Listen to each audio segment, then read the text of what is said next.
Ano to? Asin lang yan. Sabi nila, may mga bagay daw na simple pero may kakaibang gamit laban sa mga hindi nakikita ng mata. Isa na raw doon ang asin. Sa maraming probinsya, may paniniwala ang matatanda na kapag naglagay ka ng kaunting asin sa ilalim ng doormat sa pintuan, hindi makakapasok ang taong may masamang intensyon. Minsan, pati raw mga nilalang na hindi tao, tulad ng aswang. Noong una, hindi ako naniniwala sa ganitong pamahiin.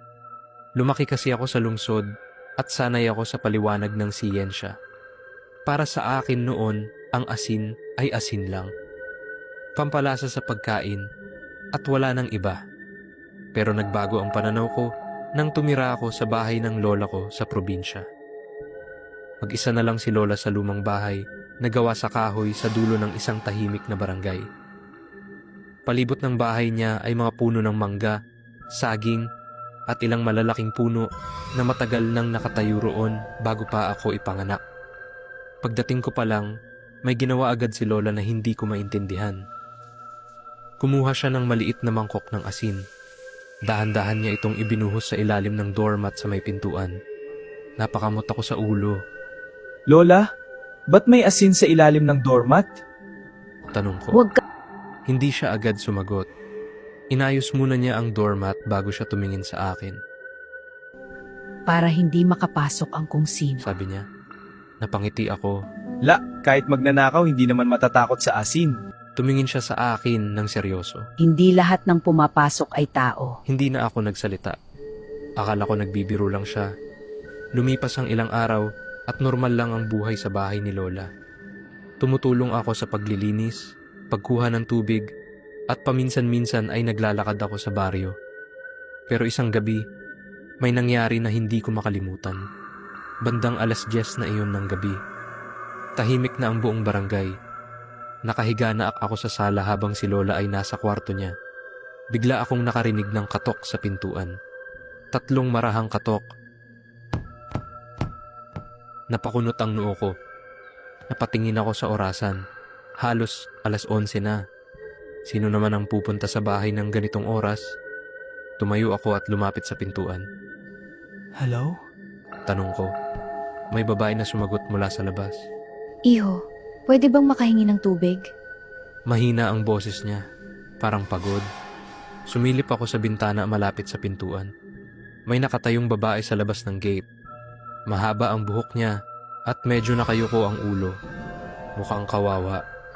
Bubuksan ko na sana ang pinto nang biglang may nagsalita sa likod ko. Huwag mong bubuksan. Napalingon ako. Nakatayo si Lola sa likod ko. Hindi ko na malayan na gising pala siya. Lola, may babae sa labas. Nanghingi lang ng tubig. Sabi ko. Hindi siya gumalaw. Nakatitig lang siya sa pinto. Kung tao yan, kanina pa yan pumasok. Hindi ko naintindihan ang sinabi niya. Sa labas, nagsalita ulit ang babae. Iho, uhaw na ako. Parang mas mahina na ang boses niya. Napansin ko rin na hindi siya gumagalaw sa kinatatayuan niya. Para bang naghihintay lang. Lumapit si Lola sa pinto pero hindi niya ito binuksan. Sa halip, tumingin siya sa sahig kung nasaan ang doormat. Tahimik siya ng ilang segundo.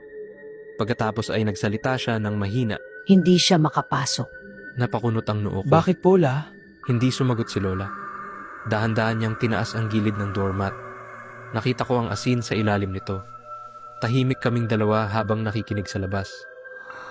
Biglang nagbago ang boses ng babae. Hindi na ito mahina. Mas mababa na. Buksan mo ang pinto. Nanlamig ang likod ko. Hindi na iyon boses ng isang pagod na babae. Parang may ibang tunog na sumasabay sa salita niya.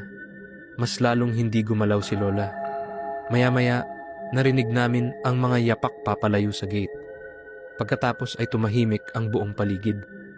Hindi kami nagsalita ni Lola ng ilang minuto. Kinabukasan, lumabas ako ng bahay para magwalis sa may pintuan. Habang inaayos ko ang doormat, napansin ko ang asin sa ilalim nito. May bakas ng paa sa asin. Hindi normal na bakas ng paa. Mahahaba ang daliri. Nakatayo lang ako doon habang nakatitig sa bakas. Doon ko naalala ang sinabi ni Lola. Hindi lahat ng kumakatok sa gabi ay tao. At minsan, ang asin sa ilalim ng doormat ang tanging bagay na pumipigil sa kanila na makapasok.